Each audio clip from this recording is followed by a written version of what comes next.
యావండోయ్, welcome to Godavari అమ్మాయి. కోనసీమ అందాలు part 1 video చూసేసారు కదా. ఇప్పుడు పార్ట్ 2 కూడా చూపించేస్తున్నాను, చూసేయండి. లాస్ట్ టైం వీడియోలో అమలాపురం సిటీలో ఎంటర్ అయిపోయాం కదా. ఇది వాల్ క్లాక్. ఇక్కడి నుంచి మేము అల్లాపురం వెళ్ళిపోయాం.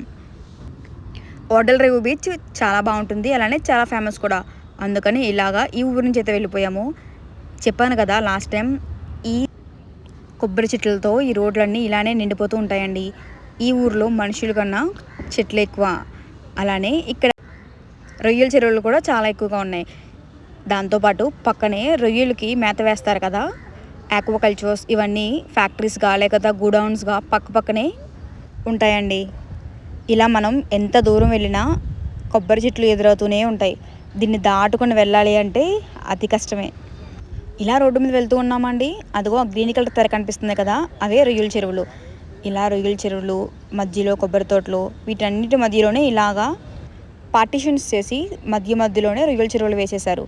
రొయ్యల చెరువు పక్కనే దాని మేతకి మళ్ళీ ఇంకా గూడాను కూడా ఉంటుందండి. నేనైతే ఒకసారి ఆగి చూద్దామని ఇదిగో రొయ్యల చెరువు దగ్గరికి అయితే వచ్చేసాను. ఇక్కడ చూసారా ఎంత బాగుందో కదా గ్రీనరీతో. ఆ వాటర్ కూడా డిఫరెంట్ కలర్లో అనిపించినాయి. అసలు ఎలాంటి పొల్యూషన్ లేదండి. ఇక్కడ గ్రీనరీ అయినా వాటర్ అయినా చాలా ప్యూర్గా ఉన్నాయి.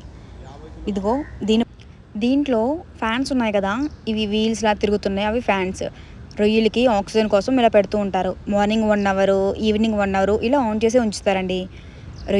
ఈ ఫ్యాన్స్ ద్వారా అక్కడ ఉన్న వాటర్ అంతా ప్యూరిఫై అవుతూ ఉంటాయి. అలానే మేత వేసేటప్పుడు అక్కడి నుంచే వేస్తారు. మొత్తం అంతా స్ప్రెడ్ అవుతూ ఉంటాయి. రొయ్యల చెరువులు అనేవి భీమవరానికి ఫేమస్ అనుకుంటాం కదా, అలా ఏం కాదు. ఊర్లో ఎక్కడైనా కూడా ఇలాంటి ప్లేస్ ఉన్నప్పుడు రొయ్యల చెరువులు వేసుకుంటూ ఉంటారు. కాకపోతే భీమవరంలో అయితే ఎక్కువ ఉంటాయని దానికి ఫేమస్. రైతులు స్పెషల్ కేర్ తీసుకొని వీటి మీద ఆధారపడి ఉంటారు తెలుసా. వస్తే చాలా బాగా వస్తుంది బిజినెస్. ఇదిగో కొంచెం దూరం వెళ్తూ ఉండగా ఇక్కడ ఆ ఊర్లోనే సంత చేస్తున్నారండి. ఓడల రేవు బీచ్కి వెళ్ళే దారిలో ఇక్కడ సంత చూసేసాను. నాకైతే నా చిన్నతనంలో ఆదివారం సంత అంటే భలే అనిపించేది. ఇక్కడ చికెన్, మటన్, ఫిష్ అన్ని ఐటమ్స్ దొరుకుతాయి. వెజ్జెస్లో అయితే ఇంక చెప్పకర్లా. అదే సంతలో చేసే జిలేబీ అంటే నాకు చాలా ఇష్టం. సంతలో ఏ ఐటెం అన్నా, ఏ స్వీట్ ఐటెం అన్నా కూడా చాలా బాగుంటుంది. అసలు సిటీస్లో ఉన్న సంతకి విలేజెస్లో ఉన్న సంతకి చాలా డిఫరెన్స్ ఉంటుంది. ఇక్కడ ఊర్లో అయితే ఇలా చిన్న చిన్న స్టాల్స్లో పెట్టేసి రోడ్డు మీదే అమ్మేస్తూ ఉంటారండి. నేను వాటి కోసం అయితే మా నాన్నగారు బండికి వెళ్ళిపోయేదాన్ని. ఇదిగో ఇలాగా ఆఖరికైతే ఓడల రేవు బీచ్ అయితే చేరుకున్నాం. ఈ బీచ్కి ఇలా ఎంటర్ అవగానే ప్రశాంతమైన వాతావరణంతో నీళ్ళు అలా పొంగుతూ ఉంటే ఆ సౌండ్స్కే చాలా బాగుందండి. పీస్ఫుల్ ఈవినింగ్ అనమాట. అక్కడ సన్సెట్ వస్తూ ఉంది. అసలు చిన్న హార్న్ కానీ ఎలాంటి వెహికల్ సౌండ్స్ లేకుండా పీస్ఫుల్గా ఉందండి ఆ ఏరియా అంతా. ఇలా దూరం నుంచి చూస్తూ ఉంటే సముద్రం, ఆకాశం రెండు కలిసి ఒకే స్కై కలర్ ఇస్తూ ఉంటే భలే అనిపించింది వ్యూ. ఇదిగో సముద్రం నుంచి వచ్చే అలలు ఉన్నాయి కదా, వాటి సౌండ్స్ అయితే చాలా బాగున్నాయి. అవి ఎప్పుడు మీదకి వచ్చేస్తాయా అన్నట్టు అలా ఎదురు చూస్తూ ఉన్నాను. అక్కడ చిన్నపిల్లలు చూడు భయం లేకుండా. ఊర్లో ఉన్న వాళ్ళు అంతేనండి, ఎప్పుడైనా వీకెండ్స్ వస్తే చాలు అక్కడే ఉంటారు. ఈ బీచ్లో ఓన్లీ సన్ రైజే వస్తుందంట. నేనైతే నిజంగానే సన్సెట్ వస్తుందేమో అని చాలా వెయిట్ చేశాను, కానీ రాలేదు. ఇదిగో పక్కనే తాడి చెట్ల మధ్యలో అలా సన్సెట్ అవుతూ ఉందండి.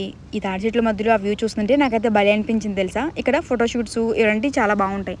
ఇలాంటి పీస్ఫుల్ ప్లేస్కి వెళ్తుంటే మనసు ఎంత ప్రశాంతంగా ఉందో. ఇక్కడ మూవీ షూటింగ్స్ కూడా చాలా బాగా జరుగుతాయండి.